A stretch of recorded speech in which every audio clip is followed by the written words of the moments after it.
김진의 돌직구쇼에 오신 여러분 반갑습니다. 김진입니다. 전 오늘도 저희 돌직구쇼 오픈 스튜디오 앞에 나와 있습니다. 대선이 정말 얼마 남지 않았습니다. 오늘 동아일보의 단독 보도에 따르면 유동규가 화천대유 측으로부터 이재명 성남시장 재선에 쓰일 3억 6천만 원을 받아갔다라는 진술을 검찰이 확보했다는 보도 나왔습니다. 그런가 하면 어제 민주당은 김건희 씨가 도이치모터스에 재직했다라며 증거를 공개했습니다. 양측 사실 아니다, 사실 무근이다 부인하고 있는데 과연 진실은 무엇일지 잠시 후에 이야기 나눠보겠습니다. 저는 비가 오나 눈이 오나 매일 아침 이곳에서 여러분을 기다리겠습니다. 김진의 돌직구쇼 지금 라이브로 시작합니다. 잠깐만요.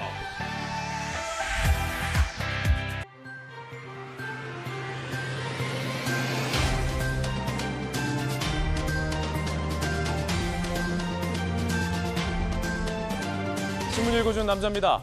윤석열 후보와 안철수 후보 간의 단일화가 또 무산이 됐습니다. 2차 결렬이라고 해야 할까요? 아니면 최종 결렬이라고 해야 할까요? 그런데 미스테리가 있습니다.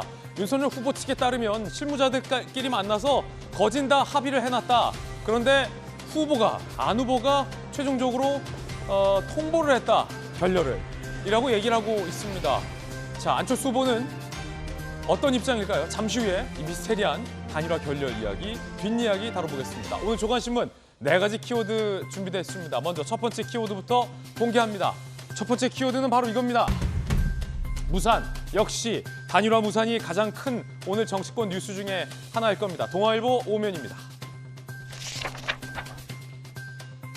윤석열 후보 기자회견까지 했습니다. 우리가 이렇게 노력했다라는 걸 강조하기 위한 목적도 있었던 것 같습니다. 단일화 합의, 실무자들끼리 다 됐고 나도 오케이 했는데 안 후보가 왜 이걸 결렬했는지 모르겠다. 자, 이에 대해서 안철수 후보 측, 윤 측 고려 가치 없는 제안이다 라고 일축을 했습니다. 그 과정에서 윤석열 후보가 안철수 후보에게 회동을 제안하는 문자 내용까지 공개를 했습니다. 논란입니다. 미스테리입니다. 잠시 후에 안철수 후보가 최종적으로 단일화 결렬을 통보한 이유는 무엇일지 이야기 나눠보겠습니다. 두 번째 키워드 공개합니다. 두 번째 키워드는 이겁니다. 구애. 경향신문 5면이 쓰고 있는 구애. 누가 누구에게. 함께 보시죠. 선거 때 누구를 포기시키지 말자. 이재명 후보의 발언입니다. 안철수 후보에게 문 열어둔 이재명 후보. PK를 찾아 야 단일화 우회 비판하며 통합정부로 정치교체하자라는 목소리를 높였습니다. 보수 민심에 구애를 했다라는 경향신문의 분석도 나와 있습니다.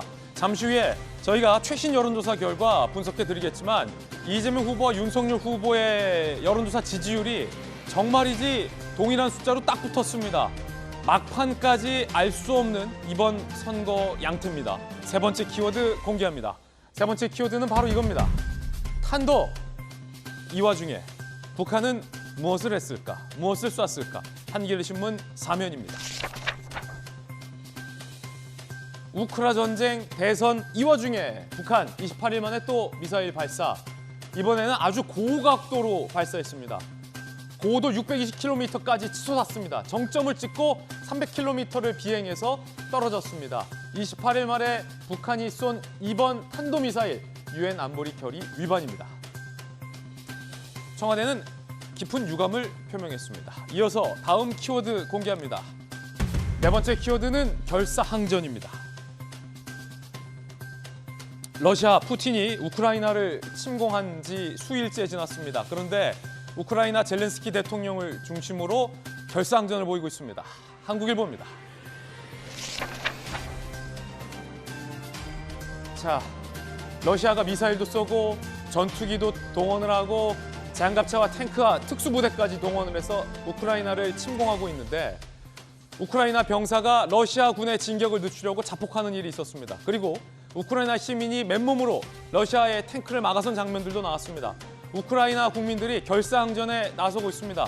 그 중심에는 젤렌스키 대통령이 미국의 대피 제안을 거절하며 키예프에 남는 이 결사항전 그 모습이 중심에 있는 것 같습니다. 젤렌스키의 재평가도 이루어지고 있는 것 같습니다. 잠시 후에 이야기 나눠보죠.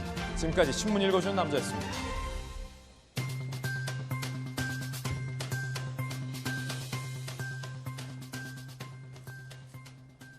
월요일 아침 함께하신 분들 소개해드리겠습니다. 법전 들고 나온 정혁진 대표 변호사 그리고 대장동을 지역구로 두신 분입니다. 국민의힘 선대본의 김은혜 공보단장 나오셨습니다. 안녕하십니까. 자, 부산 재선 민주당 전재수 의원 그리고 돌직구쇼의 손정혜 변호사님 나오셨습니다. 어서 오세요. 반갑습니다. 반갑습니다. 주말에 있었던 가장 큰 대선의 변수이자 오늘 정치권의 큰 뉴스 중 하나는 바로 그거죠. 어제 윤석열 후보가 기자회견을 하고 안철수 후보도 맞불 기자들에게 인터뷰를 했는데 왜 이들의 단일화가 무산됐을까? 오늘의 최대 미스터리이기도 하고 최대 궁금증이기도 합니다. 단일화 이대로 영영 결별인가요? 첫 번째 주제부터 살펴보시죠. 단일화 무산 그리고 난타전 사자 구도 확정. 윤석열 후보와 안철수 후보가 단일화와 관련해서 시간별로 입장이 변화가 있었는데 어제 하루 긴박했던 순간 그리고 진실 공방, 난타전 직접 두 후보의 이야기 들어보시죠.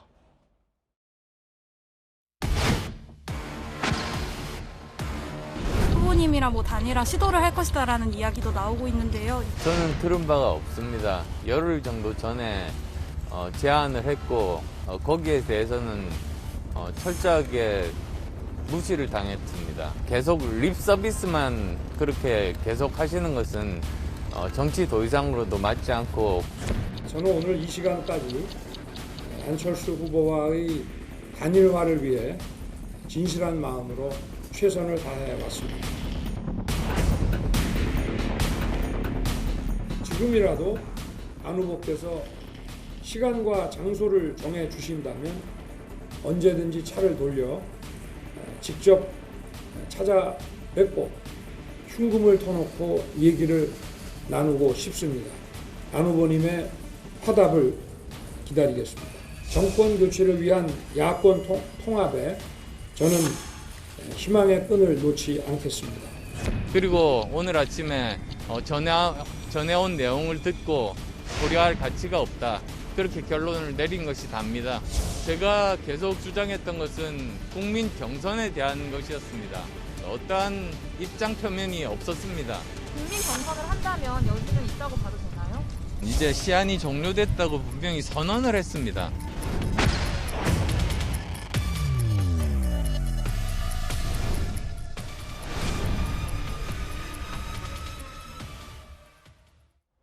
기자들을 만나서 인터뷰, 그러자 윤석열 후보의 기자회견, 다시 안철수 후보의 반박 인터뷰, 어제 숨가쁜 난타전이 이뤄졌습니다.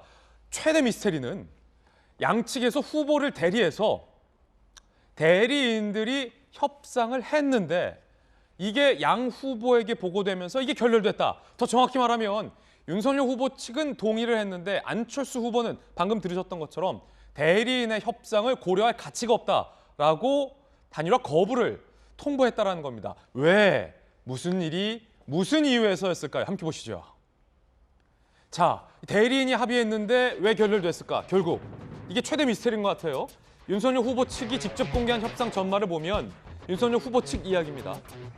26일 오전 7시 안철수 후보의 대리인 이태규 의원, 윤석열 후보의 대리인 장제원 의원이 실무회동, 오후 2시에서 4시 두 분이 회동을 했어요. 단일화 협상 최종안을 합의했다. 윤석열 후보 측의 설명에 따르면 대리인들이 단일화 협상의 최종안을 합의했다. 그리고 헤어졌어요. 양 후보에게 보고했다라는 거예요. 4시까지는 분위기 좋았다라는 게 윤석열 후보 측 이야기입니다. 자, 9시 이태규 의원이 장제원 의원에게 전화했다. 안철수 완주 철회 명분 추가 제공을 요청했다라는 거죠. 그리고 어제 오전 0시 40분에서 4시 장제원, 이태규 비공개 회동. 윤이 아내에게 회동 제안하는 기자회견 문구까지 합의했다. 그러면 여기까지 들어보면 단일화에 거의 무르익었다. 물밑에서는. 그렇게 판단을 할 법한데 여기서 반전. 오전 9시 이태규 의원이 장제원 의원에게 협상 결렬을 통보했다라는 겁니다. 윤석열 후보 측 이야기에 따르면 결국 오전 유세를 윤석열 후보가 취소하고 안철수 후보의 최종 답변을 기다리고 있던 터에 결렬이 통보돼 왔다라는 게 윤석열 후보 측 이야기입니다. 윤석열 후보의 이야기까지 들어보고 어떻게 된 건지 토론해 보겠습니다. 그쪽 관계자에게 전화를 제가 드렸다. 문자를 드렸으니까 보시라 하는 말씀은 계속 전해드렸고 그쪽으로부터 보셨다는 답변도 들었습니다. 윤석열 후보는 계속 연락을 시도하고 만나려고 시도를 했었다라고 여기까지만 하고 보겠습니다. 계속 전화가 오고 문자가 3만 개가 넘는데 제가 이 전화로 어떤 통화나 어떤 시도를 할 수가 있겠습니까? 어떤 채널들을 통해서 계속 제 번호를 지금 이 순간에도 뿌리고 있는 걸로 알고 있습니다. 이런 짓을 하는 것이 과연 협상 파트너로서의 태도인지. 자, 안철수 후보가 굉장히 격앙됐습니다. 이런 짓을 하는 게 협상 파트너의 태도이냐? 문자 폭탄과 전화 폭탄이 수만 건이 오고 있다라는 안철수 후보의 문제 제기였습니다. 그에 앞서 윤석열 후보는 내가 이런 문자까지 보냈다라고 공개했는데 어떤 내용이었을까요?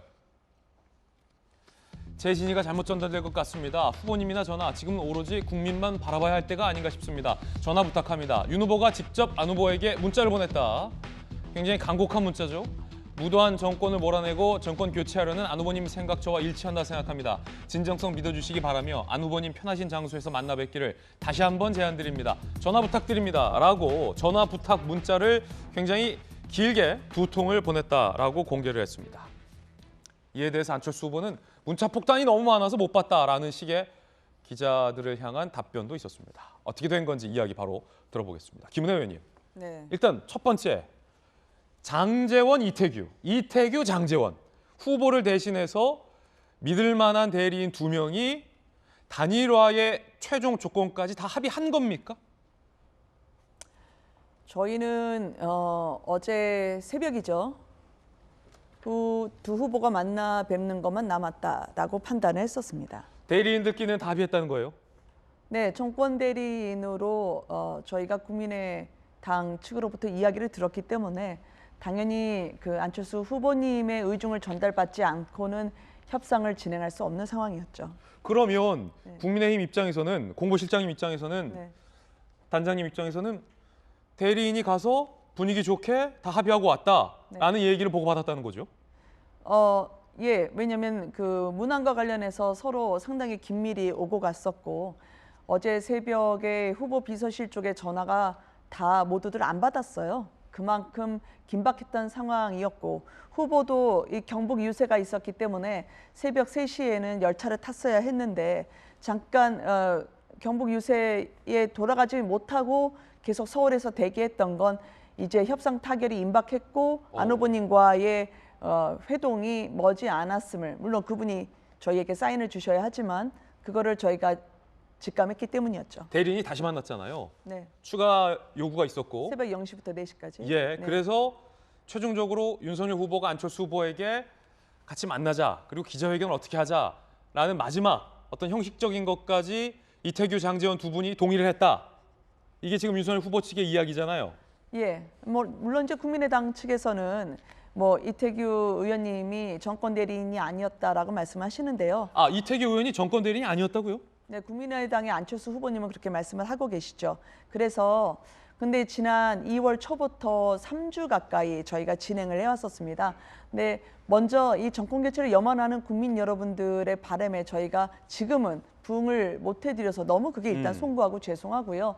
많은 분들이 이게 국민의힘이 뭘 하고 있냐, 조금 여론이 잘 나온다고 오만한 거 아니냐라는 예. 질책도 많이 주셨기 때문에 이 협상의 그동안의 상황을 공개하는 건 이례적인 거죠. 그렇지만 끊임없이 물밑에서 노력해왔다는 걸 말씀드리고 싶었고, 그런 부분에서 앞으로도 저희가 문을 열어놓고 계속 단일화에 대한 국민 여러분들의 바람에 부응할 수 있도록 노력을 할 겁니다. 송구하다는 말씀을 먼저 드리고 싶었어요. 한 가지만 더 여쭤보겠습니다. 그러면 지금 김은혜 의원님 말씀에 따르면 대리인, 뭐 전권 대리인인 줄로 믿고 네. 합의를 다 도출을 했는데 막판 안철수 후보가 최종적으로 노 사인을 했다. 그리고 그게 통보가 됐다.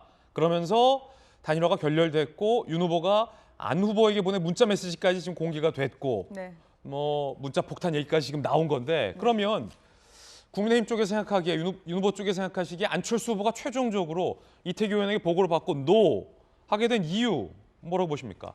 합의까지 물밑 협의까지 다 됐는데 그 이유를 모르겠다는 게 문제입니다. 아 모르겠다. 네, 그래서 저희 측에서는 국민의당 측에 왜 이거를 노라고 말씀하셨는지 여쭤봤지만 국민의당 측에서도 본인도 이유를 모르겠다라는 답변을 들어서요. 미궁에 쌓여 있다는 게 더 문제죠. 그렇군요. 네. 자, 손정희 변호사님.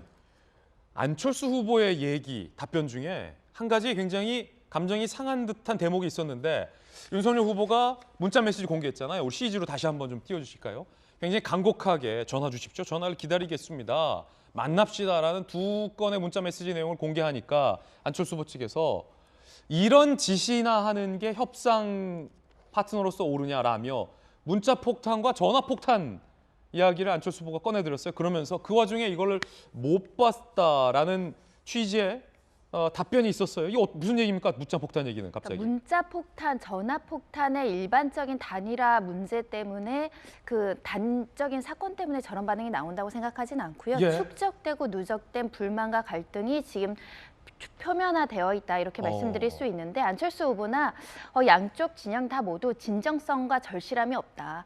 그냥 책임 회피용 어떻게 보면 단일화 책임 공방에서 조금 더 내 지분을 빼기 위한 전략적인 어떤 공개 과정들이 있다 보니까 안철수 후보 측에서도 진짜 단일화하거나 진짜 양보할 마음도 없이 여러 가지 정치권의 어떤 책임을 나한테 미루기 위한 이런 시그널을 보내는 거 아니냐. 특히 이제 협상 과정을 외부로 공개한다라는 것.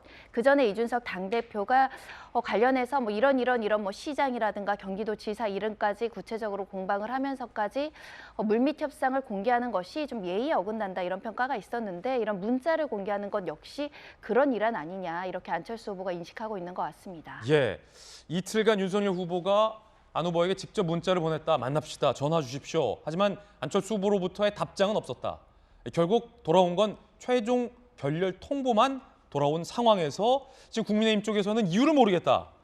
라는 답변까지 지금 나오고 있는 그런 상황입니다. 그러면 다시 한번 점검해 볼 것은 그럼 장제원 의원과 이태규 의원이 무엇을 합의했던 건지 무엇이 안철수, 윤석열 후보에게 보고됐던 건지 함께 살펴보시죠. 오늘 여러 조간신문들이 취재를 했습니다. 조간신문 보도에 따르면 이런 내용들이 보도되고 있습니다. 장제원, 이태규 뭘 합의했었나?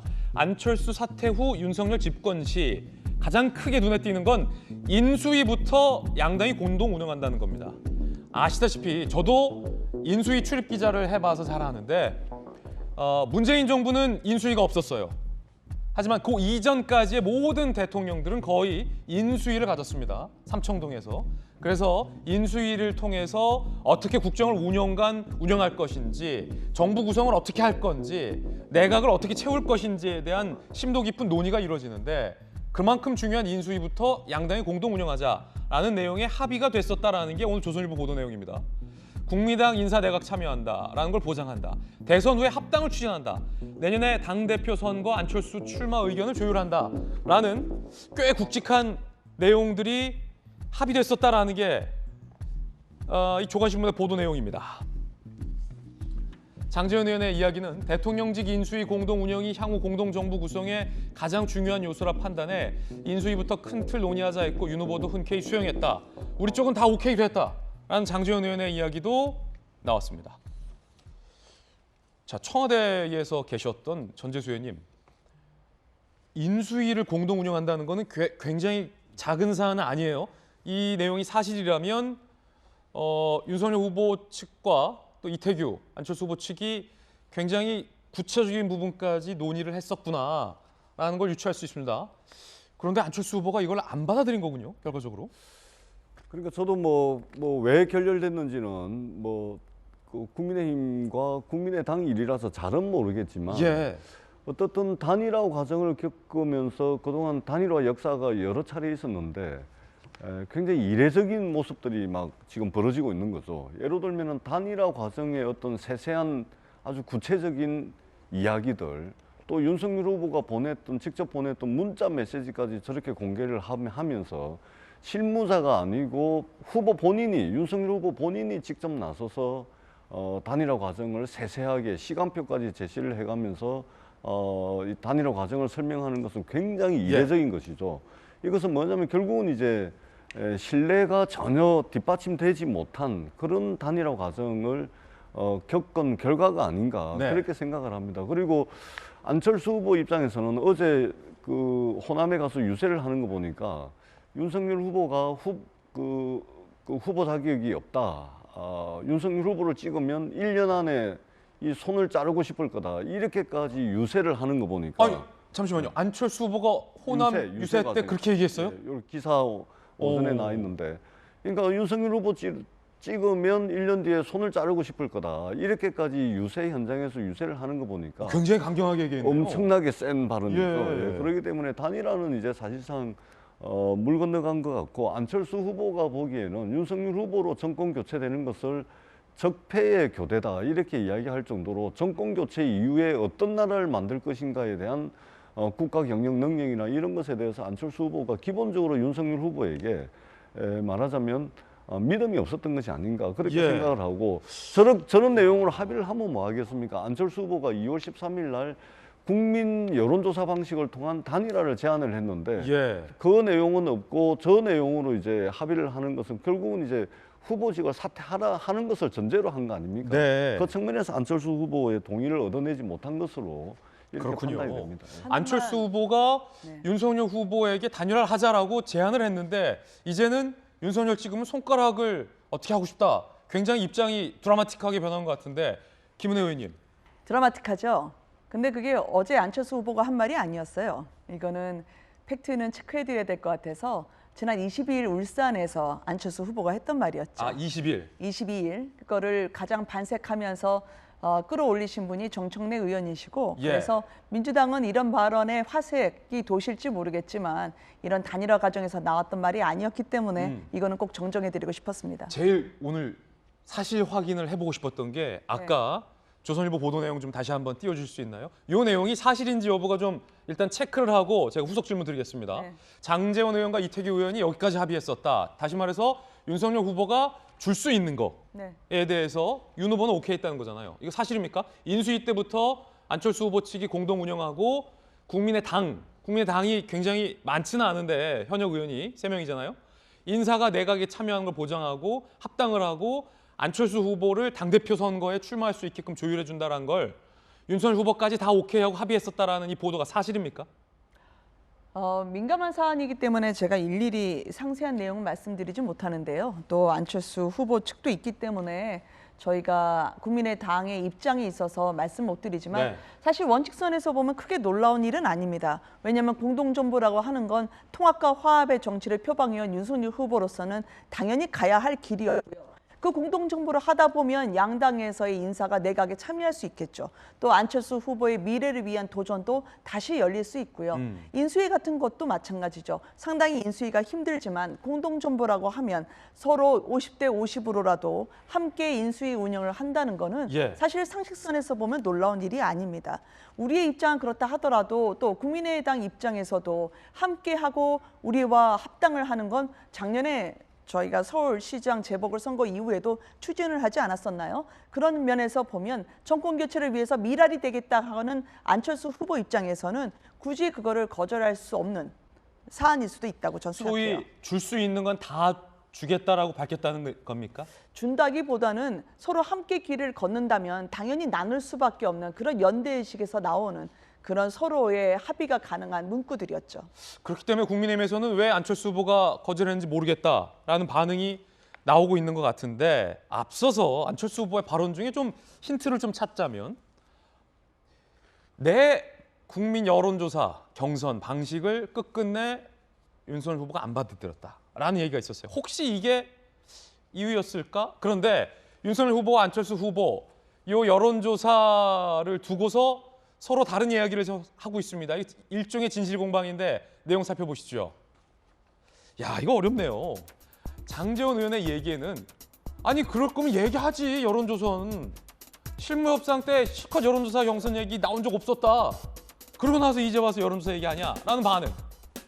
그런데 이태규 의원은 국민의힘은 여론조사 경선만 빼면 뭐든지 다 받겠다고 했다. 뭔 말이냐? 안 받지 않았냐? 진실 공방.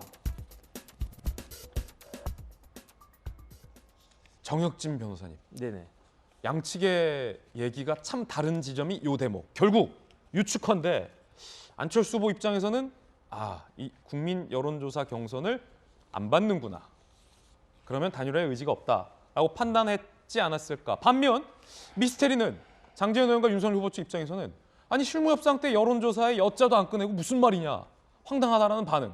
어떻게 된 겁니까? 제가 봤을 때 핵심은 전권인 것 같아요.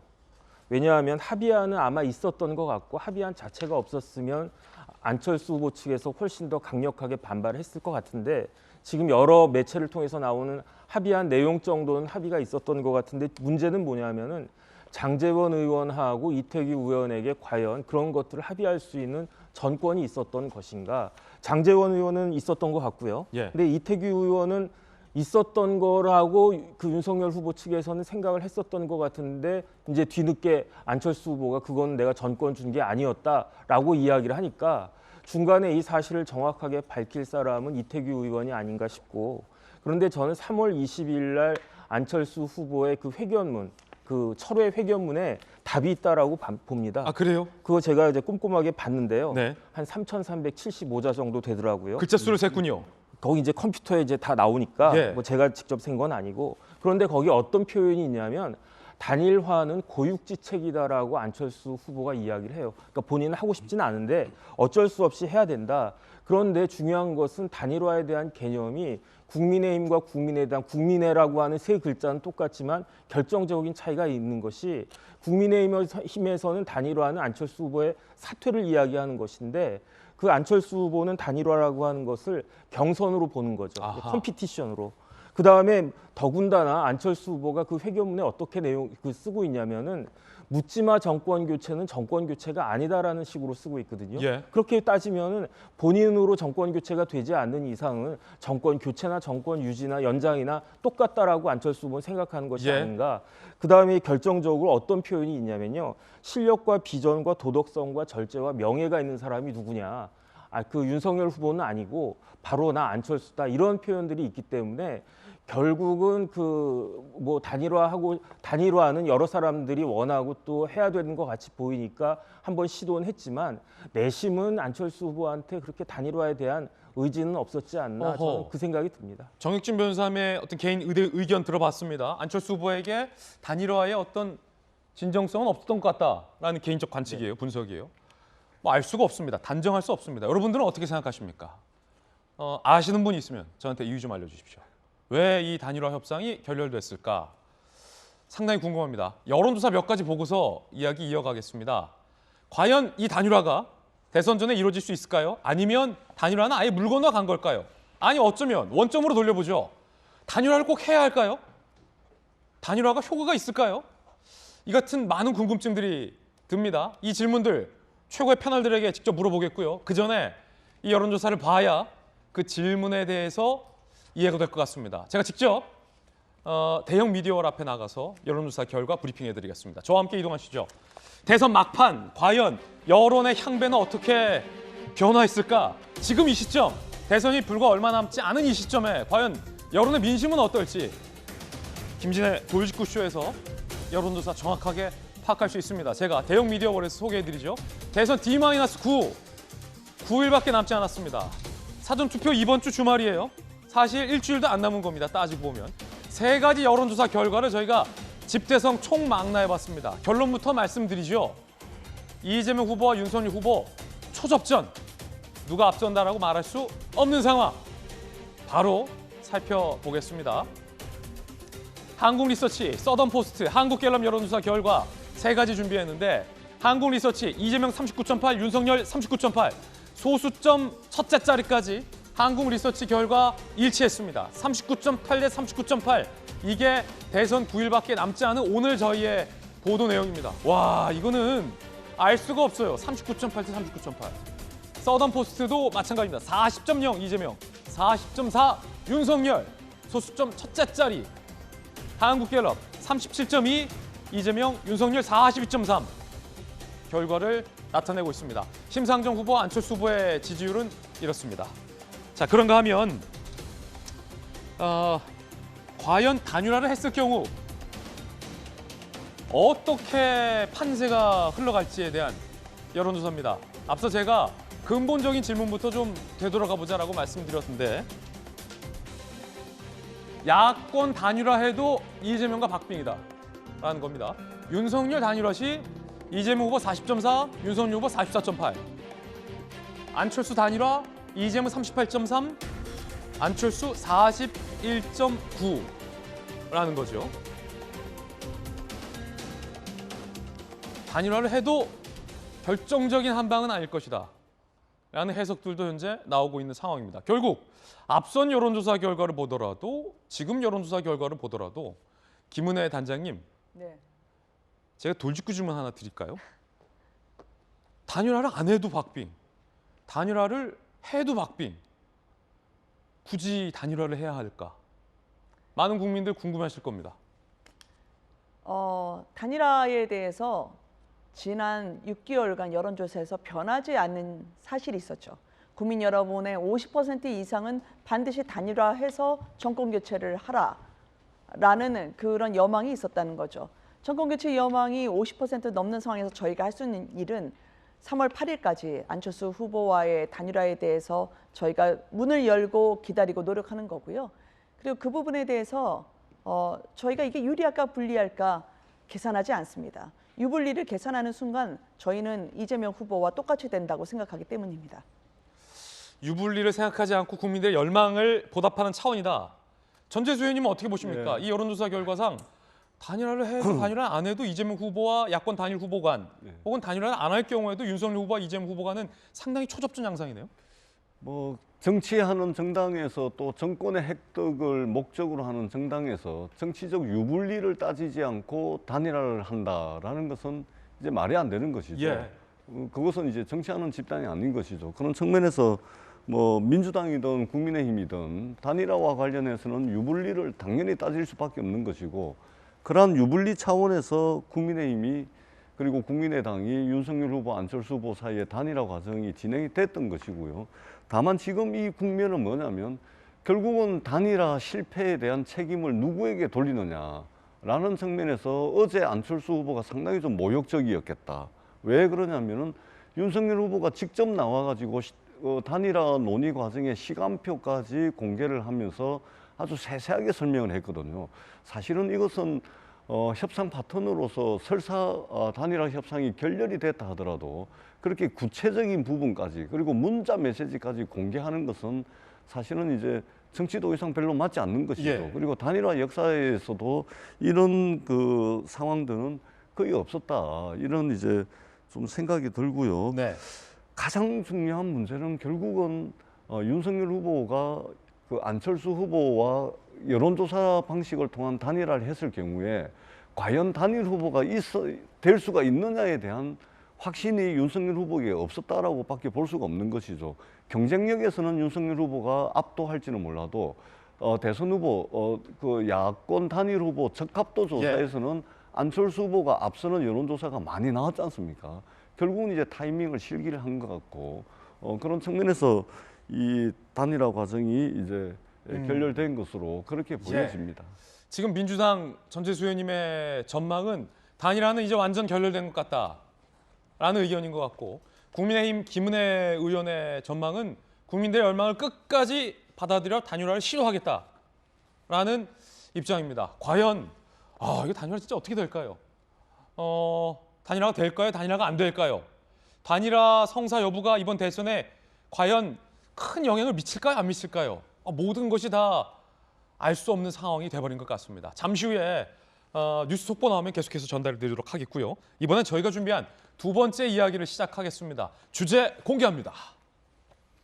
치열합니다. 초보 대통령, 일본 군대. TV토론 때 두 후보의 발언 때문에 서로가 상대당을 공격하고 있습니다. 특히 아마 많은 국민들 걱정 어린 시선으로 우크라이나 전쟁 소식을 보고 계실 겁니다. 제가 전쟁이라고 표현했지만 팩트는 일방적으로 러시아가 우크라이나를 침공한 것이겠죠. 특히 우크라이나 국민들과 우크라이나의 젤렌스키 대통령이 미국의 대피 제안까지 거절하며 수도에 남아서 결사항전 의지를 보이면서 전 세계가 우크라이나 국민들을 응원하고 러시아 푸틴을 규탄하고 있는 분위기입니다. 그 가운데 이재명 후보가 지난 2차 TV토론 당시에 러시아의 우크라이나 이 침략이 우크라이나 대통령이 초보 정치인이기 때문에 벌어진 일이다 라는 식으로 발언을 해서 야당이 문제 삼고 있습니다. 이재명 후보, 나 그런 식으로 얘기하지 않았다 라며 적극 해명을 하고 반박을 하고 있는 분위기입니다. 논란입니다. 이재명 후보의 이야기부터 들어보시죠. 6개월 초보 정치인이 대통령이 돼서 나토가 가입을 해주지 않으려고 하는데 가입을 공언하고 러시아를 자극하는 바람에 결국은 충돌했죠. 결국 초보 정치인 우크라이나 젤렌스키 대통령이 러시아를 자극하는 바람에 우크라이나가 이 같은 정말 비극적인 침략을 당했다라는 발언인 겁니다. 이 발언은 추미애 전 법무부 장관의 광주 유세 현장에서도 비슷하게 되풀이됩니다. 들어보시죠. 지정학적으로 불리한 나라의 코미디언 출신이 대통령이 됐습니다. 국정 경험이 전혀 없는 코미디언 출신이 위기에 빠진 나라를 잘못 이끌었기 때문에 전쟁을 자초한 것이나 마찬가지입니다. 윤석열 후보처럼 국정 경험이 없으면서 안보 불안을 초래하는 대통령이 생긴다면 우크라이나처럼 위험하고 불행한 사태가 초래될 수 있습니다. 자, 어찌 보면 우크라이나의 나토 가입 의사는 그 나라의 개별적인 자위권적인 선택인데 이를 추미애 전 장관은 초보 정치인의 잘못된 선택이 이 같은 침략을 자초했다라고 얘기를 했습니다.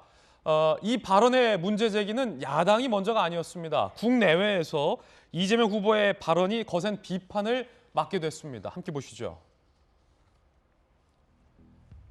영미권의 최대 커뮤니티 레딧에서 이재명 후보의 우크라이나 발언 영상이 영문으로 번역돼 빠르게 확산됐습니다. 해외 지식인, 외신 기자 등 지한파들 부끄럽고 수치스럽다라는 반응이 나오고 있습니다. 조선일보 보도에 따르면요.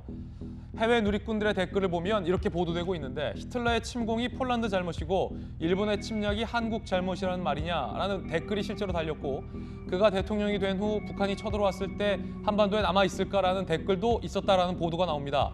그가 이기면 중국을 위한 한국의 아누코비치 칠러 성향 우크라이나 대통령이 될 것이다 라는 댓글도 달렸다는 보도가 나오고 있습니다. 그러자 윤석열 후보도 이재명 후보의 이 발언을 공격했습니다. 비판했습니다. 들어보시죠. 그 러시아 우크라이나 침공에 대해서 뭐라고 그럽니까? 그러면은 우리가 한말에 일본을 자극해서 일본의 식민지가 됐습니까? 경험 없는 대통령이 러시아를 자극해서 이렇게 됐다라고 외국의 국가 원수를 이렇게 또 모독을 해서 대한민국 정치판에 죽자고 항전하고 있는 외국 대통령을 또 소환을 해댔습니다. 그래서 지금 미국 인터넷에서 아주 개망신을 떨고 있습니다. 초심자인 대통령이 국민의 압도적인 지지를 받고 결사항전하고 있습니다. 이거 우리가 격려해줘야 되는 거 아닙니까? 자, 바로 여야 의원들 의견부터 들어보겠습니다. 먼저 김은혜 의원님. 이거는 인격과 식견의 문제죠. 대선의 문제가 아니라고 생각을 합니다. 지금 계속 화면에서 우크라이나 여인이 깨진 유리창 치우면서 울먹이는 장면, 그리고 군에 징집돼서 떠나는 아빠가 울면서 아이의 뺨을 어루만지는 장면이 나오고 있는데 이거를 우리 대선의 유불리에 따라서 단 한 표라도 얻기 위해서 활용한다? 저는 그건 상식의 문제라고 생각을 합니다. 중국 어선 격침하겠다라고 하는 발언에 귀를 의심했는데 이번에도 또 저는 망언의 대열에 올려드려야 할 것 같습니다. 이렇게 되면은요, 이게 폭력 피해자한테 네가 맞을만 하니까 맞은 거다라고 하는 것과 다름이 없어요. 아까 말씀드렸지만 우리가 일본을 자극해서 식민지가 됐나요? 그런 논리죠. 오죽하면 우크라이나 대사, 우리나라에 있는 주한 우크라이나 대사가 이재명 후보의 발언을 트위터에 올렸겠습니까? 국제적으로 망신살을 뻗쳤죠. 그 망신살 이전에 저는 되게 대신 죄송하다고 우크라이나 국민에게 이야기를 하고 싶어요. 예. 그래서 이게 뒤늦게 이재명 후보가 사과를 했지만 그 뒤에도 26일 날 무지하면 이렇게 된다라는 식으로 물러서지 않더라고요. 이 말은 제발 진지하게 이재명 후보가 다시 한번 진정성 있게 사과를 했으면 좋겠습니다. 추미애 전 장관 포함해서 말이죠. 자, 지금 야당에서는 무지하고 인성의 문제다. 우크라이나 국민들을 상처에 소금 뿌리는 거 아니냐라는 식의 반응들을 내놓고 있는 상황입니다. 자, 그럼 민주당의 전재수 의원님 의견 들어보겠습니다. 러시아는 명백한 침략국입니다. 예. 유엔 헌장 정신을 위배했고 국제법을 명백하게 위반한 침략 국가입니다. 가해자인 그리고 침략국인 러시아를 두둔할 이유가 하나도 없는 것이죠. 그리고 그렇게 해서도 안 됩니다. 그리고 우크라이나가 지금 침략을 당한 나라인데 피해자죠, 어떻게 보면. 그런데 우크라이나 책임으로 돌린다? 그것은 맞는 이야기가 아니죠. 그 TV 토론에서 이재명 후보가 이제 발언을 했는데 전체 발언의 맥락을 보면 일단은 러시아의 말하자면 1차적인 원인을 두고 예. 그 다음에 두 번째로 이제 우크라이나의 어떤 외교적 스탠스라든지 그런 아쉬웠던 부분들을 이야기를 한 겁니다. 그러니까 전체 맥락을 보면 명백하게 침략국으로서 유엔 헌장, 국제법을 위반할 러시아에 대해서 문제 제기를 분명히 했고요. 그 다음에 이제 부차적인 요소로서 한 나라의 지도자가 어떤 이 외교에 대한 능력이라든지 외교 안보에 대한 능력이라든지 이런 부분들이 중요하다라는 측면에서 이제 이야기를 한 것이지 예. 그것을 가지고 이제 뭐 인성까지 이야기를 하는 것은 너무 과도한 논리적으로 좀 네. 과도하다 이 말씀을 드리도록 하겠습니다. 그래서 이재명 후보가 자신의 발언에 대해서 국민들이 오해할 수 있는 그런 부분이 있었다. 그렇기 때문에 그런 부분에 대해서 이제 상세하게 이재명 후보 명의의 입장문이 나갔고 입장문 나갔죠? 예, 입장문이 나갔습니다. 그래서 굉장히 오해할 만한 말을 안 했으면 좋겠지만 러시아가 그냥 침략했다, 침략국이다 요 정도로 했으면 좋았을 텐데 그런 부분들이 좀 있기는 했습니다. 그러나 전체 맥락은 절대 러시아를 두둔한다든지 그런 것은 아니라는 말씀을 드리도록 하겠습니다. 예. 전재수 의원님의 의견은 러시아를 전체 맥락상 보면 두둔한 게 아니다. 오히려 규탄을 했고 부차적인 요소로 그 발언이 나간 거다. 하지만 사과를 했다라는 입장입니다. 이재명 후보가 사과문을 냈습니다. 함께 보시죠. 우크라이나 국민 여러분께 오해드렸다면 제 표현력이 부족했던 것이다 라고 본인의 표현에 대해 사과했습니다. 하지만 사과를 하면서도 윤석열 후보 탓을 했어요. 비판을 했어요. 윤 후보의 불안한 외교 안보관을 지적한 것이다. 우크라이나 국민과 정부의 노력을 전폭 지지한다. 윤석열 후보를 탓했다기보다는 윤석열 후보의 외교관을 비판한 게 더 정확한 표현이겠죠. 이재명 후보가 사과를 했지만 민주당의 최민희 의원은 SNS에 이재명 후보의 사과문 발표 이후에 이런 글을 올렸습니다. 푸틴을 규탄한다. 그런데 구한말 무능부패한 왕과 조정이 일제 침략을 못 막았던 준비 안 된 우크라이나 대통령 때문에 우크라이나 국민이 희생되고 있다. 우크라이나 대통령에게 원인이 있다라는 비난의 글을 올렸다가 지금은 삭제가 됐습니다. 자, 법조인들의 의견 한번 들어보겠습니다. 정혁진 변호사님, 네네. 이재명 후보, 추미애 전 장관, 최민희 의원의 발언들과 글 보셨는데 어떻게 보십니까? 일단 젤렌스키 대통령에 대해서 비판하려고 하는 의도는 없었던 것 같고요. 그 전 의원님 말씀하신 것처럼. 그런데 이것을 약간 이용해가지고 윤석열 후보를 공격하려고 하는 그런 의도는 충분히 있었다라고 저도 인정을 하는데, 그런데 중요한 거는 저는 이제 뭐 레딧이란 거긴 들어가 보진 않았지만 파이낸셜 타임스 기자가 이 부분을 아주 간략하게 인용을 해가지고 영역을 했어요. 그런데 그 표현이 굉장히 이제 안 좋게 보인다. 왜냐하면 거기에 노비스라고 하는 표현을 쓰거든요. 이제 노비스라고 하는 표현이 초보자라고 하는 그런 내용이기 때문에 다른 나라 대통령, 어려움을 겪고 있는, 최악의 어려움을 겪고 있는 대통령을 노비스라고 지칭하는 것은 굉장히 안 좋게 보인다. 거기에다가 팩트도 좀 맞지가 않는 것이 헤이스티 프라미스, 성급한 약속을 했다라고 했는데 이것은 나토 가입 관련한 이야기거든요. 그런데 나토에 가입한 것은 그 젤렌스키 대통령이 취임하기 이전에 이미 헌법에 의해 가지고 우크라이나가 결정한 거기 때문에 이런 내용도 정확하지 않았다. 그다음에 이제 대부분의 잠시만요. 뭐가 정확하지 않았다는 겁니까? 이재명 후보의 발언이 정확하지 않았다는 겁니까? 영문 번역이 정확하지 않았다는 겁니까? 이재명 후보의 발언도 정확하지 않았고 그 발언을 영역한 것이 헤이스티 프라미스라고 하는 그런 내용인데 이것이 다른 나라 사람, 특히 우크라이나 사람들이 봤을 때는 그것하고 그 젤렌스키 대통령하고 무슨 상관이 있느냐 이렇게 생각할 수가 있을 것 같고, 그다음에 지금 오히려 처음에는 젤렌스키 대통령이 코미디언 출신이라고 하니까 조금 뭐 이렇게 그 색다른 면이 있지 않았겠습니까? 하지만 지금은 젤렌스키 대통령이 예전에 뭐 코미디언으로 나왔던 그런 내용들이 전 세계에 방영되는 게 아니라 군복 입고 의연하고 결연하게 항전하는 그런 모습들이 보여지고 있는데 그런 대통령을 향해서 초보자라고 이야기하는 것이 과연 맞는 것인가?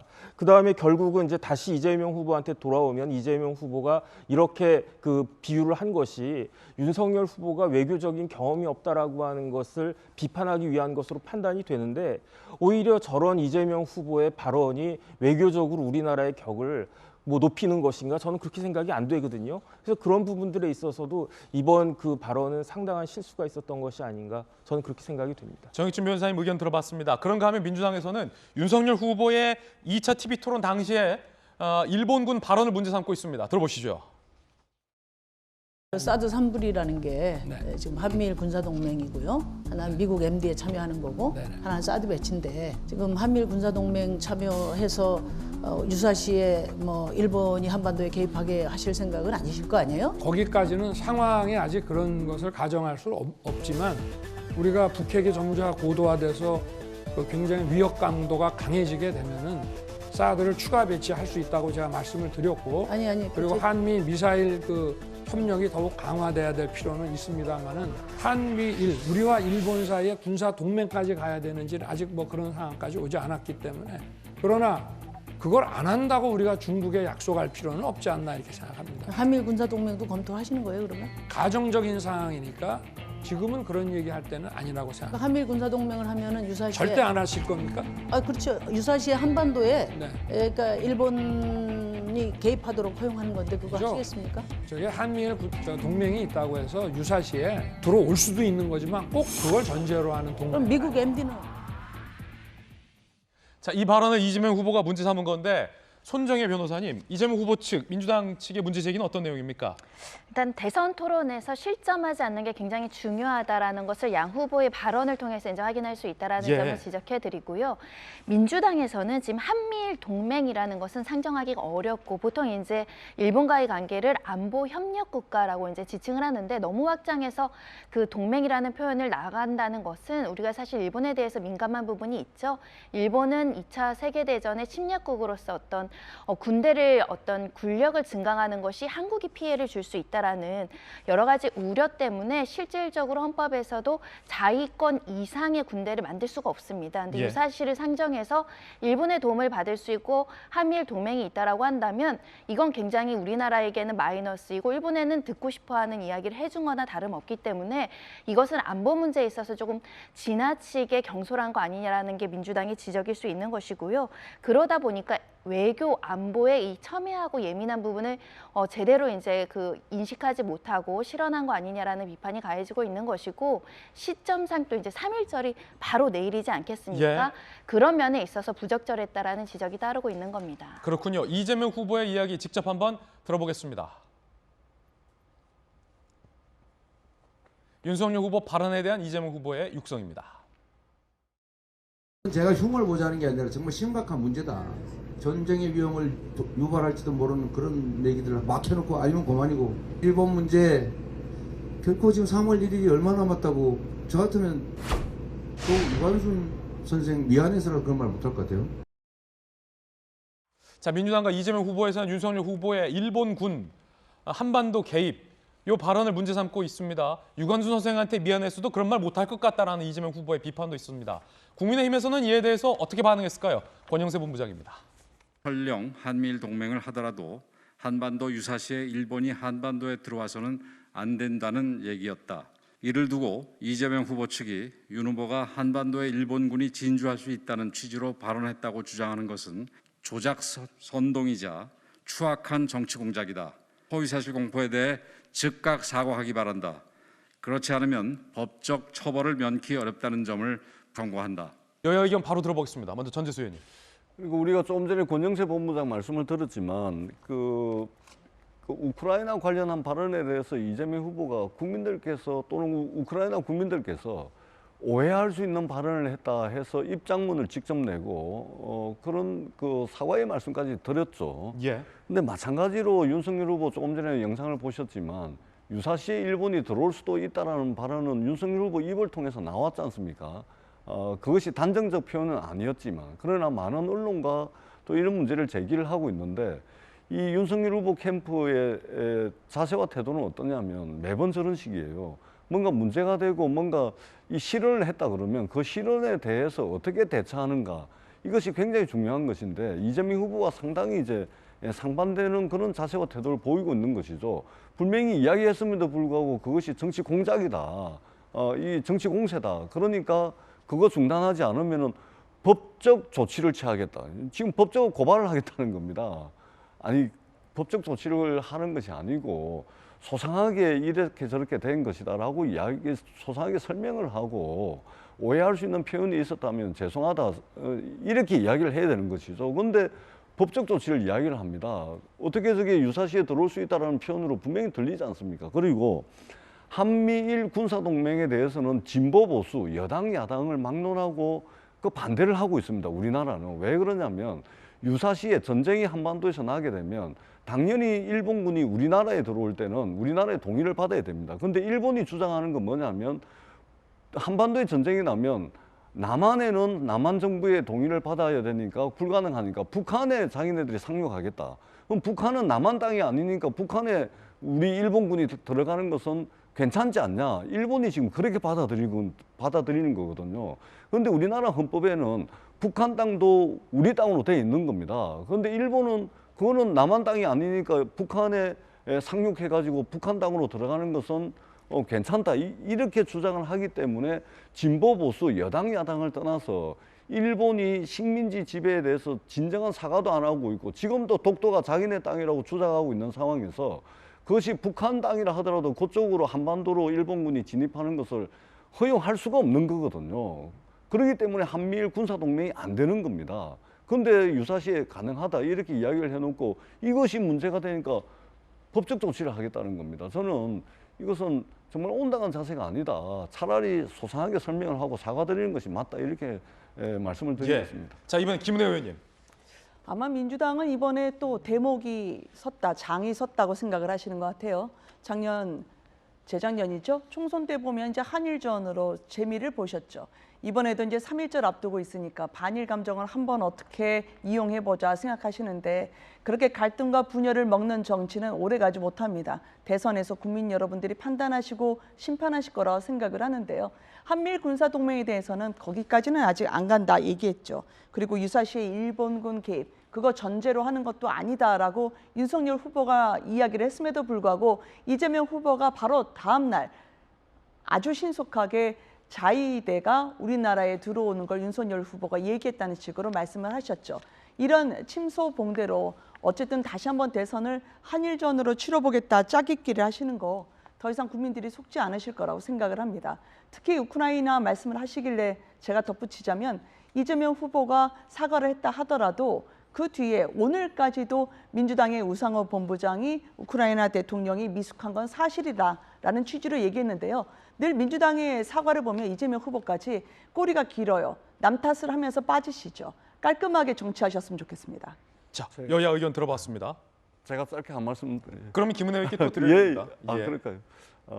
그래서 저희가 이제 윤석열 후보의 어떤 이제 안보, 외교 안보에 대해서 의문을 계속해서 제기하는 이유가 뭐냐면 MD 체계 있지 않습니까? 미국 미사일 방어 체계 이 부분에 대해서도 윤석열 후보의 입장이 모호하고 유사시에 일본군이 한반도에 진입할 수 있다는 것도 그동안 보수 정권에서도 이것은 용인이 불가능한 이야기였습니다. 뿐만 아니라 작년 9월 22일 날 외교안보 11대 공약을 윤석열 후보가 발표를 하는데 이때도 전술핵 배치, 그다음에 핵 공유 이야기를 분명히 했거든요. 그런데 TV 토론에서는 이걸 한 적이 없다라고 이야기를 합니다. 그러니까 자기가 해놓은 공약까지 다 뒤집어가면서 굉장히 불안한 진보 보수 정권을 막론하고 차마 입에 올릴 수 없었던 이야기까지 그냥 막 이야기를 하고 있기 때문에 불안한 외교 안보관에 대해서 문제를 제기를 하는 것입니다. 예, 김은혜 의원. 11대 공약 발표한 게 맞았죠. 전술핵 배치에 대해서 공약에 나왔던 게 맞습니다. 그렇지만 그거는 작년 9월의 얘기죠. 윤석열 후보가 경선 때 일이었기 때문에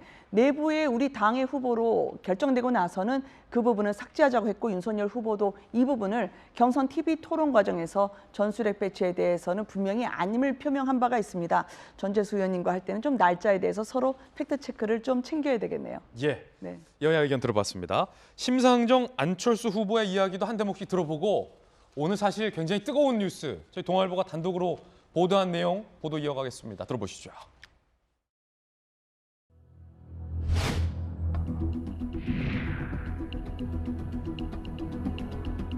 고 변희수 하사님 일주기에 차별금지법이 제정됐다는 소식을 들고 왔어야 되는데 그렇지 못해서 정말 송구스럽습니다. 차별금지법만은 국민의힘의 동의가 꼭 필요하다고 말합니다. 저는 이재명 후보께서 솔직해지셨으면 좋겠습니다. 오늘 이 자리에는 저 대신 국방부 장관이 와서 무릎을 꿇어야 하고 참모총장이 와서 사과를 했어야 하는 자리라고 생각합니다. 저는 시대 정신이 국민 통합이라고 봤습니다. 그것이 제가 국민의당과 바른정당을 합해서 바른미래당을 만들었던 이유였습니다. 제 생각이 짧았습니다. 결과적으로는 제 진정한 진심을 설득을 시켜드리는 그 시간이 부족했습니다. 그게 제 평생의 한입니다. 세 번째 얘기 시작할 텐데요. 지난주 금요일에 저희 동아일보가 단독 취재한 내용 보도해드렸습니다. 남욱, 김만배, 화천대유 일당들의 녹취록에서 영화 무간도가 거론되면서 우리 쪽 사람을 성남시에 끼워넣자라고 자기들끼리 모의했던 것, 그리고 4천억 도둑질 잘해야 된다라고 화천대유 설립 전부터 모의했던 대로 이들이 배당금을 타갔다라는 녹취록 단독 보도해드렸습니다. 자, 오늘 지금부터 저희가 시작할 이야기는 추가 보도 내용인데 이 녹취록대로라면 굉장히 충격적입니다. 유동규가 이재명 성남시장 재선에 쓰이기 위해서 3억을 넘게 받아갔다. 녹취록 내용을 검찰이 확보했다는 겁니다. 이를 포함한 이 이야기 지금부터 시작하겠습니다. 주제 살펴보시죠. 자, 그런가 하면 민주당에서는 김건희 씨가 도이치모터스에 재직했다라고 주장을 했습니다. 오늘 동아일보가 단독 취재하고 있는 내용은 지난주 금요일에 저희가 단독 보도해드렸던 남욱 일당 등, 화천대유 일당 등의 녹취록 추가 보도입니다. 영화 무간도도 언급됐었고 4천억 도둑질 잘하자라는 사전 모의 정황도 녹취록에 담겨 있었습니다. 결과적으로 이들이 모의한 대로 됐다. 지난주 금요일에 정혁진 변호사가 저희 방송 출연해서 분석하기도 했었는데 오늘 저희 동아일보가 단독 보도하고 있는 내용은 꽤 충격적입니다. 함께 보시죠.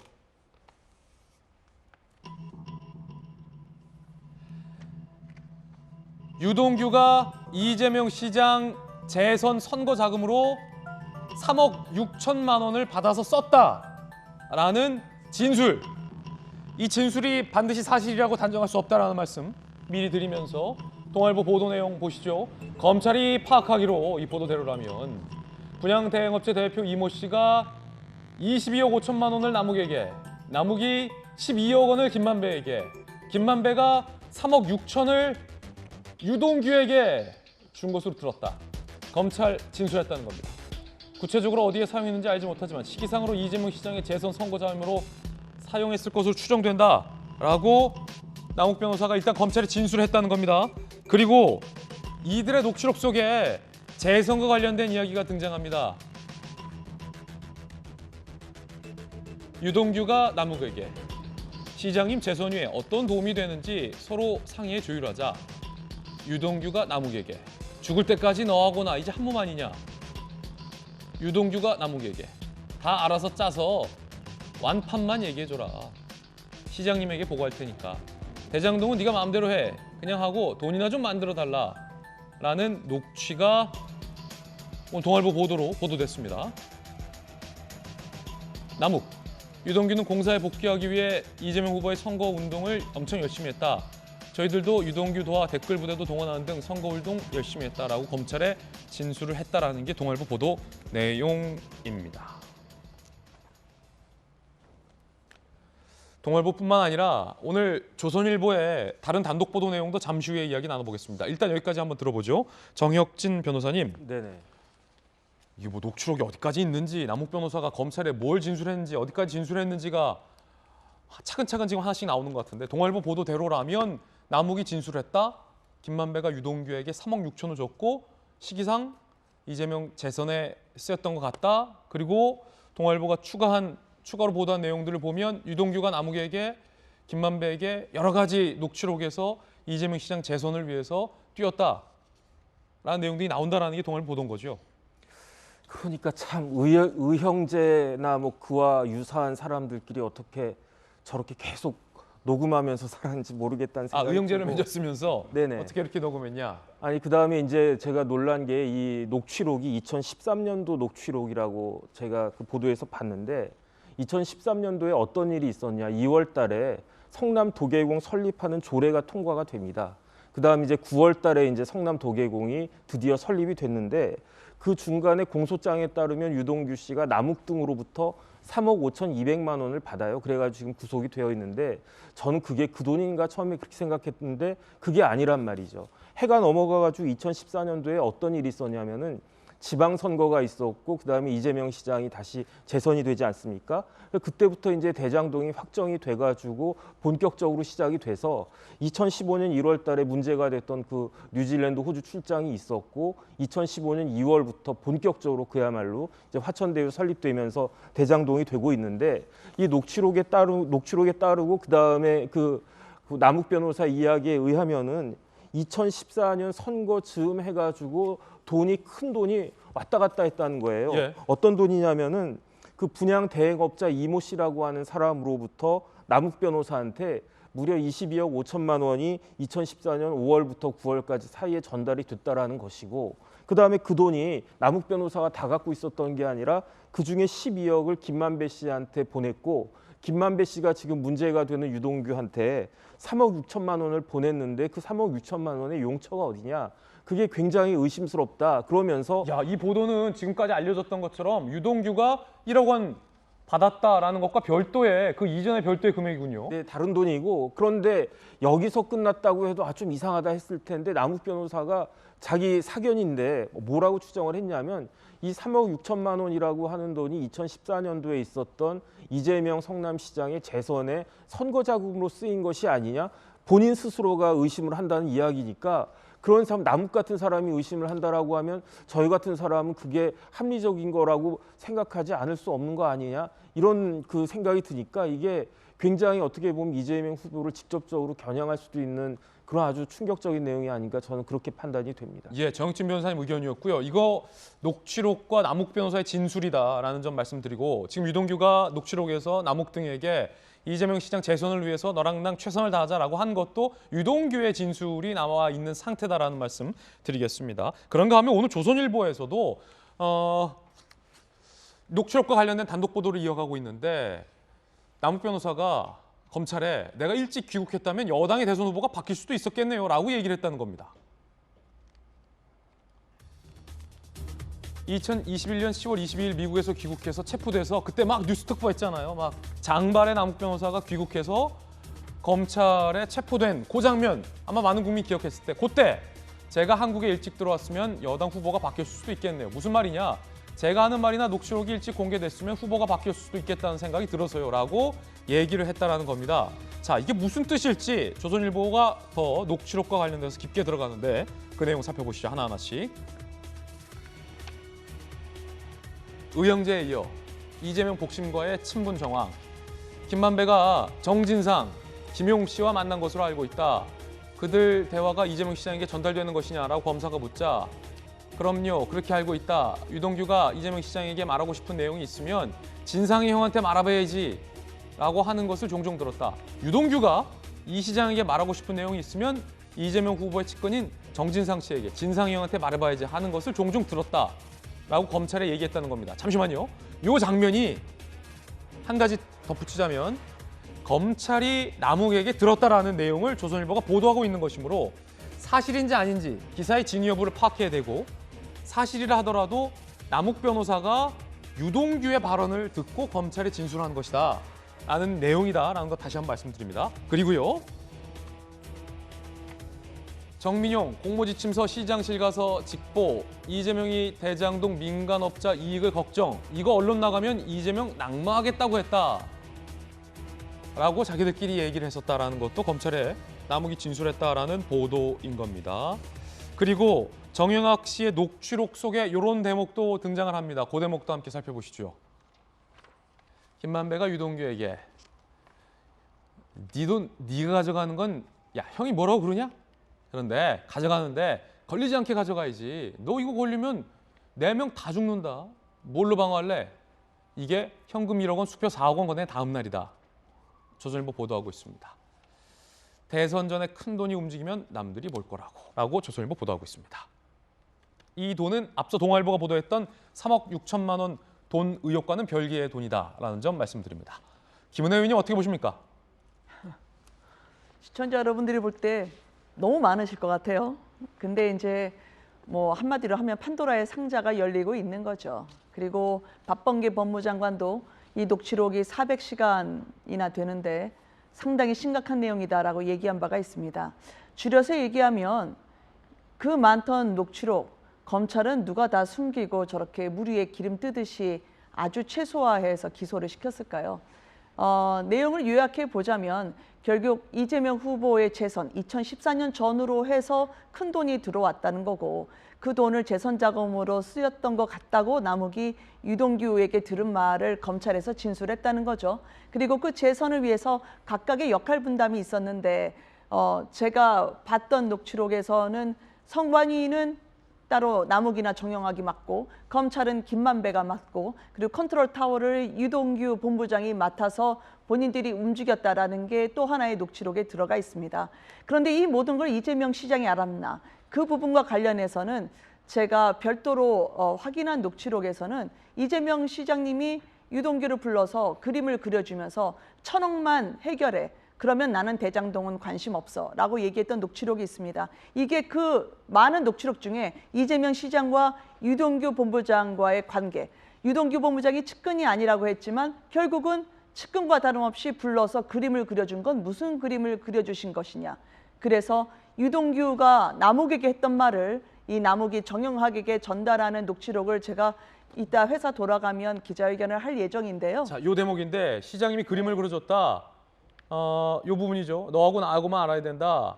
네. 그림까지 그려가면서 1,000억만 있으면 된다라고 남욱이 진술했던 요 녹취록을 김은혜 의원도 저희 보도 전에 확인하셨다는 거죠. 그렇죠. 저게 유동규 본부장이 남욱에게 이야기한 것으로 검찰 진술 결과가 돼 있습니다. 시장님도 그러니까 유동규 본부장에게 그림까지 그려가면서 이거는 진짜 너하고 나하고만 알아야 된다. 너하고 나가 누군지는 나중에 밝혀야 되고요. 그림까지 그려가면서 이재명 시장이 1,000억만 있으면 되잖아. 그것만 해결해. 나는 그러면 대장동이든 뭐든 관심 없어 라고 이재명 시장이 이야기했다는 거죠. 유동규 본부장에게요. 그러면 대장동이 제2의 고향이라면서 명품 도시 만들겠다는 이재명 후보는 1,000억이 어떤 돈인지는 제가 모르겠지만 왜 1,000억만 해결하면 관심 없다고 얘기했을까요? 이 녹취록이 사실인지 검찰은 수사를 해야 되는데 저는 이게 기소가 됐다는 얘기를 들어본 적이 없습니다. 따라서 철저한 재수사가 필요한 시점이라고 생각합니다. 예, 민주당 전재수 의원님 어떻습니까? 네, 대장동과 관련해서 많은 녹취록과 또 숱하게 많은 등장인물 등등을 통해 가지고 서로 엇갈리는 진술도 나오고 있고 막 그렇습니다. 그런 측면에서 이제 국민의힘에서는 어떤 녹취록에 유리한 부분만 발췌를 하고 강조해 가지고 마치 그분이 이재명 후보인 것처럼 지난 5개월 동안 더 씌워왔던 그런 과정들이 있는 것이죠. 그리고 이 많은 녹취록들이 있는데 여기에는 이 많은 말들이 나옵니다. 예를 들면 윤석열은 내 카드면 죽는다. 뭐 이런 이야기도 있고 윤석열은 죄가 많은 사람이다. 이런 것도 있고 이재명을 12년 동안 로비를 해봤는데 씨알도 먹히지 않더라. 이런 이제 이야기도 나오고 또 이재명은 우리 사업을 우리 이익을 뺏어간 사람, 우리 사업을 방해한 사람 이런 이제 녹취록도 나오는 겁니다. 그러니까 우리 김은혜 의원님하고 저하고 이 자리에서 맨날 지금 4개월, 5개월째 지금 갑론을박을 하고 있고 여러 녹취록을 통해서 이런저런 이야기들이 많이 나오는데 이것은 이재명 후보가 이야기를 했듯이 이 대장동 문제만 놓고 두 분이 윤석열 후보와 이재명 후보 두 분이 좀 대선 끝나기 전에 TV 토론 좀 했으면 좋겠습니다. 토론을 해서 그 두 분이 당사자 아닙니까? 지금 윤석열 후보 아버지 집을 지금 김만배 씨 누나가 지금 사줬고 그 돈을 어떻게 마련하는 그 연희동 집을 정확하게 특정은 한 것은 아닙니다만 돈을 마련하는 방법까지 다 나옵니다. 그다음에 엊그제 TV 토론에서 부산저축은행 수사를 왜 봐줬냐 그러니까 PF 대출 해준 것만 SPC에만 이제 대출을 해준 사건에 대해서만 수사를 했다라고 했는데 일반 대출건에 대해서도 수사를 한 것이 또 드러나고 있습니다. 그러니까 갑론을박 해봐야 의미가 없습니다. 두 사람이 TV 토론하고 그리고 대선 끝나고 난 뒤에 반드시 특검을 통해 가지고 이것은 결국은 돈 받은 사람이 범인입니다. 누가 경제적 이득, 금전적 이득을 받는지가 핵심이라고 생각을 합니다. 검찰이 녹취록에 따라서 춤추지 말고 돈을 따라가는 수사를 하루빨리 해야 된다 이렇게 생각을 합니다. 예, 국민 여러분, 시청자 여러분들은 어떻게 판단하십니까? 판단은 우리 여러분들의 전적인 몫인 것 같습니다. 그런가 하면 손정혜 변호사님, 민주당에서 주가 조작 의혹을 받고 있는 김건희 씨와 관련해서 도이치모터스에 재직했던 건 아니냐라고 무언가를 공개했죠? 그 서울대 원우명부에 적혀 있는 이력 중에 하나가 도이치모터스 관련해서 디자인 전략팀 이사라는 이 경력이 이제 문제라는 겁니다. 왜 문제가 되냐면 지금 도이치 관련한 주가 조작 관련한 공범들은 기소가 되어 있지만 김건희 씨 사건은 뭐 불기소 처분이든 기소 처분이든 아직 나지 않은 상황이고 그렇죠. 지금 국민의힘에서는 김건희 씨는 주가 조작에 가담하지 않았다라고 이제 일관되게 주장하고 있지만 검찰의 공범 공소장에는 김건희 씨 계좌가 일부 공범들에게 활용된 여러 가지 범죄 일련표가 나오다 보니까 그럼 계좌를 제공했다라는 것은 공범 아니겠느냐라는 민주당의 지적이 따르는 상황에서 도이치모터스하고 관계성을 더 적나라하게 보여주는 경력이 나온 겁니다. 일단 국민의힘 측에서는 비상금 무보수로서 이제 홍보 활동을 도와준 거에 그친다. 주가 조작과는 전혀 관계없는 이력이다라고 주장하고 있지만 지금 민주당에서는 도이치모터스 회장과의 김건희 씨의 관계 그리고 주가 조작과 관련해서 실제 계좌를 운영을 했다던가 범죄 일람표에 그 여러 가지 정황들이 나오고 있는 점 그리고 사실 도이치모터스뿐만 아니라 과거에 김건희 씨가 허위 이력을 좀 과장해서 이력서에 쓴다든가 경력을 쓴다든가 무슨 회사나 협회에 일하지 않음에도 불구하고 과장되게 이력을 쓴 부분과 엮여 있기 때문에 이 도이치모터스랑 관계가 없다면 그리고 내부 정보가 없다면 어떻게 그렇게 많은 돈을 투자했었겠느냐. 단순 투자가 아니라 이건 내부자 정보와 그 주가 조작 공범과의 어떤 모종의 관계 하에서 이런 이력이 나온 것이다라는 주장입니다. 예, 또 한 번 여야의 뜨거운 논쟁이 펼쳐지고 있는 대목인데 어제 민주당 이용우 의원의 기자회견 내용 들어보시죠.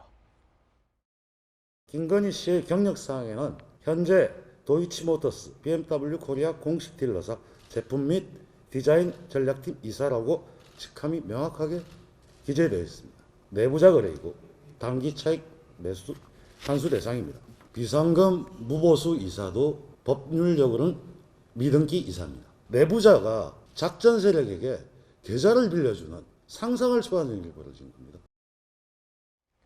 자, 도이치모터스에 제작했던 게 주가 조작에 동참했던 근거가 아니냐라고 강한 민주당 측의 공세가 있는 상황입니다. 여야 의견 바로 들어보겠습니다. 먼저 전재수 의원님. 예, 사실은 저게 서울대학교 이제 원우 수첩인데 어제 이용우 의원이 그 원우 수첩 원본을 들고 왔더라고요. 그런데 저 원우 수첩이 뭐 아주 중요한 것은 아닙니다. 그런데 이제 사실은 이제 김건희 씨의 주가 조작 완결판이죠.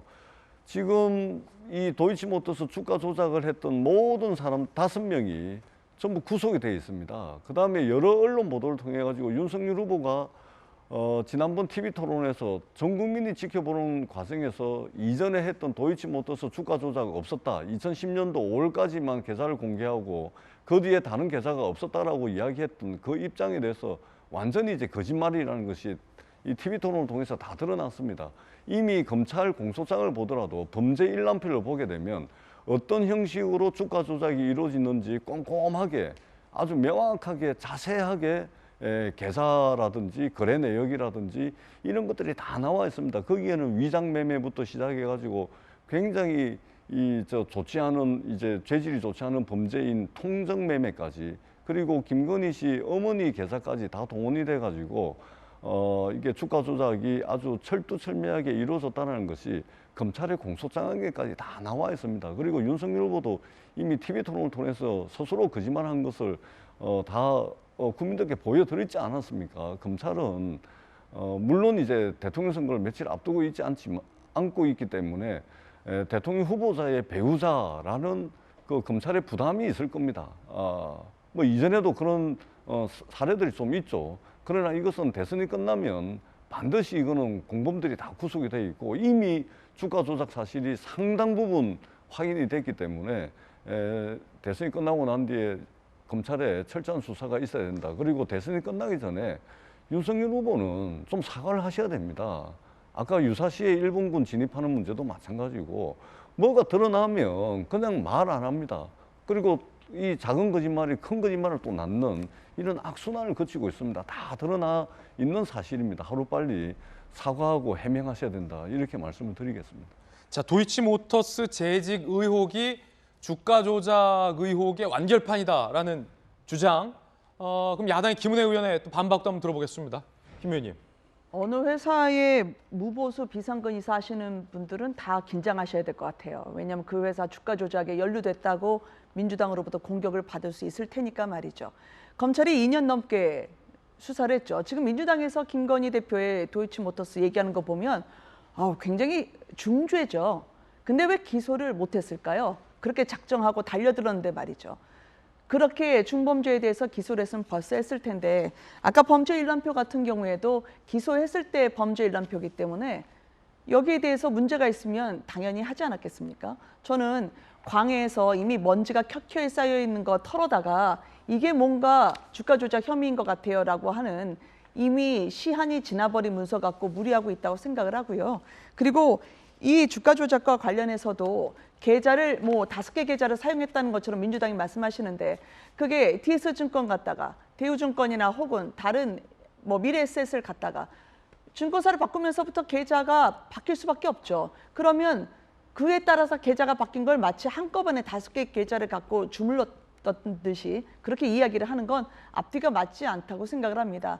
이거는 스토커 수준이 아니고는 저는 해석할 수 없다고 생각하고요. 그렇지만 법과 그리고 이 재판에서 적용되는 공정과 상식의 원칙은 후보나 후보 부인 똑같게 적용돼야 됩니다. 그 부분에서 절대 물러섬이 없습니다. 죄가 있으면 처벌받아야 되는 건 대권 주자도 마찬가지이죠. 참고로 저희는 법인카드로 초밥을 먹는 그런 일은 안 한다고 말씀드립니다. 예, 여야 간의 치열한 논쟁입니다. 정익준 변호사님, 네. 문득 듣다 보니 네. 검찰이 대선을 앞두고 굵직한 수사들을 과연 제대로 하고 있는가라는 의문이 들어요. 왜냐하면 민주당에서는 도이치모터스 주가 조작 의혹과 관련해서 김건희 씨를 그렇게 길게 수사하고 왜 제대로 기소를 안 하느냐라고 항의 방문에 불만을 지금 표시하고 있고 반대로 국민의힘에서는 아니 지금 녹취록 갖고 국 끓여 먹었냐. 이렇게 많은 게 나오는데 수면 위에 둥둥 뜨게 했냐. 검찰 수사 안 하고 있다. 아까 정영학, 유동규, 남욱 이 진술을 확보하고 아무것도 수사 안 하고 소환 안 한다. 국민의힘에서는 지금 검찰을 향해서 이렇게 비판을 받고 있고 검찰이 대선 앞두고 이 두 가지를 수사 안 하기로 결심을 한 걸까요? 아니면 수사하다 영향이 부딪힌 걸까요? 아니면 혐의가 없는 걸까요? 그 도이치모터스 사건 어디서 하냐면 중앙지검의 반부패 강력 2부 회사거든요. 여기 사건이 되게 많은 데예요. 그다음에 여기에 있으면 검사들 출세한다라고 그래가지고 무지무지하게 열심히 엘리트 검사들이 일하는 데라고 제가 알고 있는데 그렇습니까? 요즘은 검사도 할만하지 않나 그런 생각이 들고요. 그다음에 저도 서울대 최고 경영자 과정 다녀봤지만 저 명함에 보면 그 원우 수첩에 보면 코바나 콘텐츠라고 하는 잘 알려지지 않는 대표 이사 가지고는 부족하니까 도이치모터스 이사라고 하는 그 타이틀까지 추가적으로 낸 거 아닌가 싶은데 그런데 아무런 관련이 없는 회사의 이사를 이렇게 사칭을 갖다 했을까? 그건 아니지 않나? 그렇다라고 하면 결국은 김건희 씨가 도이치모터스하고는 상당한 관련이 있는 것이 아닌가? 저는 그렇게 그 추정하는 것이 합리적이 아닌가라는 생각이 들고요. 예. 그다음 또 하나 더 이상한 거는 왜 윤석열 후보 측에서 계좌를 공개했다라고 하면서 완벽하게 다 공개하지 않았을까? 그런 부분들도 이상하고 그다음에 다시 돌고 돌아와가지고 제일 이상한 거는 이렇게 의심쩍은 정황들이 많음에도 불구하고 왜 중앙지검의 검사장부터 시작해가지고 반부패 부장까지 이런 부분들에 대해서 국민들 속을 좀 시원하게 기면 기고 아니면 아니다 이렇게 기소하든지 말든지 불기소하든지 정확하게 이걸 해줘야 되는데 이걸 안 하니까 국민들은 더 답답하고 이런 부분들이 선거에 영향을 미칠 수 있는 것이 아닌가 저는 그런 생각이 듭니다. 정익준 변호사님, 제가 드린 질문 한 가지는 답변 안 해주셨어요. 세 가지 다 답변 주셨는데 네네. 대장동 의혹도 그러고 이 김건희 씨도 기소든 불기소든 결정을 안 하고 있는 거잖아요. 네네. 대장동 수사도 지금 나오고 있는 의혹에 비해서 수사가 미진하다는 게 여야 모두의 불만 사항이잖아요. 네네. 검찰이 대선을 앞두고 여기까지만 수사하자. 우리 더하면 다친다. 여든 야든 불리한 이슈에 대해서 딱 여기까지. 넘지 마. 이런 걸 하는 거예요? 제가 이런 말씀드리기 좀 그런데 요즘 검찰에서 이제 특히 선배들이나 이제 그런 사람들이 어떻게 이야기하냐면 지금 똘똘한 그 똑똑한 검사들이 다 변호사 개업해가지고 그래서 이 점만 검사들이 못하지 않나 하는 그런 의문을 갖고 있거든요. 그거는 사실 옛날 검사 때부터 쭉 하던 말이잖아요. 근데 요즘은 조금 더 그런 이야기가 많이 나오는데 이런 이야기 듣기 싫으면은 그러면 좀 제대로 된 그 의의 있는 검사들이 정확하게 기면 기고 아니면 아니다 이렇게 법적 판단을 정확하게 해주는 것이 필요하지 않나. 이게 대답이 됐을지는 모르겠네요. 예. 자, 여야 의원들 의견 짧게 한 번씩 더 듣겠습니다. 예, 복잡한 사안이긴 한데 거짓말이라 하시니까 이거는 전달을 해드려야 될 것 같아서요. 2010년 1월부터 2010년 5월까지 그때 계좌를 공개하면서 윤석열 후보가 한 게 내가 손해를 봤다라는 거였죠. 근데 이제 민주당이 거짓말이라고 하는 거는 아니 나중에 이익도 봤다고 하지 않았습니까? 라고 하는데 그거는 2010년 5월 이후에도 도이치모터스 주식을 갖고 있었겠죠. 2017년까지도 갖고 있었으니까요. 그러면 손해도 보고 이익도 볼 수 있는 거죠. 마치 2010년 그 넉 달에 손해 본 것만 붙들고 그 뒤 이후에 이익을 본 거는 거짓말을 한 거다라고 얘기하는 건 저는 어불성설이라 생각해서 그건 바로 잡아드리고 싶었습니다. 자, 전 대표님. 네. 그러니까 윤석열 후보께서 그 국민의힘 경선 과정에서도 홍준표 후보가 여러 차례 지적을 했죠. 주가 조작 혐의가 있다.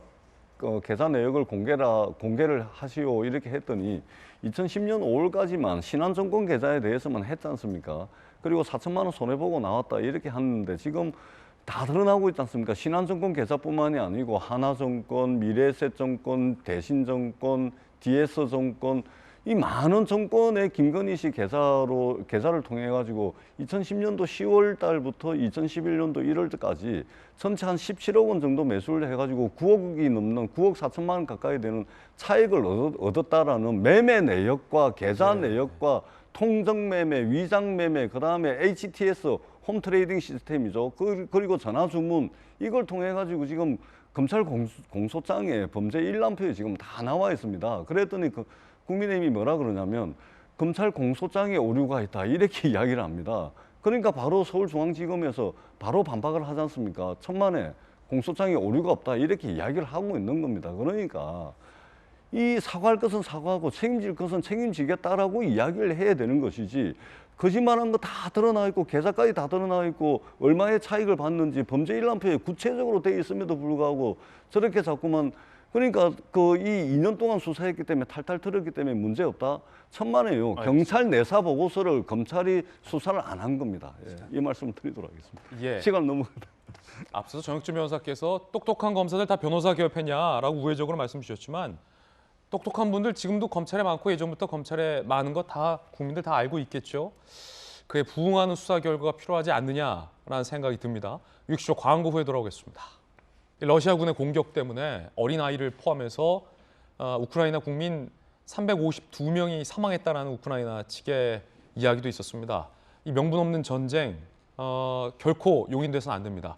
우크라이나 국민들에게 애도를 표하고 러시아군의 철수가 정당하다라는 의견 드립니다. 자, 좋은 하루 보내시고요. 저희들 내일 아침 8시 50분에 인사드리겠습니다. 오늘 하루는 분명 어제보다 나을 겁니다. 감사합니다.